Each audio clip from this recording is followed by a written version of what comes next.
Nestor, ano na ang sitwasyon ng dalawang pulis na nasugatan sa kanilang operasyon? Ella, ayon sa Bulacan PNP, stable na ang kalagayan ng dalawang pulis matapos silang maoperahan. Naalis na rin ang bala ng baril sa katawan ng isa sa biktima. Ligtas na sa kapamakan si Police Corporal Richard Neri at Patrolman Aaron James Ibasco ng Bulacan 2nd PMFC 3rd Maneuver Platoon. Ayon kay Police Colonel Relly B. Arnedo, Provincial Director ng Bulacan PNP, maayos na ang kanilang kondisyon sa ospital. Samantala, dumalaw at nagpaabot na rin ng pinansyal na tulong si PNP Region 3 Regional Director Police Brigadier General Cesar Pasiwen sa dalawang pulis.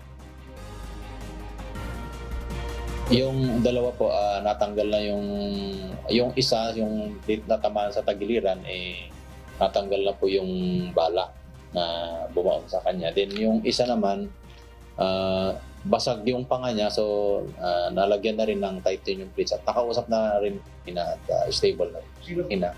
Mabigyan na rin ng financial na tulong ng ating regional director.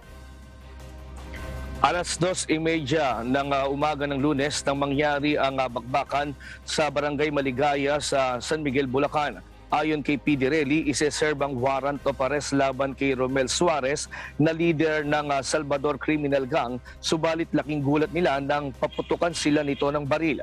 Dalawang nasawi sa mga kriminal, kasama dito ang leader na si Suarez. Kahapon, naaresto naman ng PNP ang 4 pang kasamahan ni Suarez na sangkot sa pagbebenta ng iligal na droga. Nagpapasalamat naman ang mga pulis sa tulong na nagawa ng komunidad para matunto ng lugar na pinagtataguan ng criminal gang. Samantala, may isa pang pinaghahanap ang PNP na kasamahan sa grupo na nagngangalang Larry Garcia na taga Nueva Ecija na naharap ngayon sa kasong RA 9165 o Dangerous Drug Act. At yan mo ting latest live. Balik sa'yo. Ella?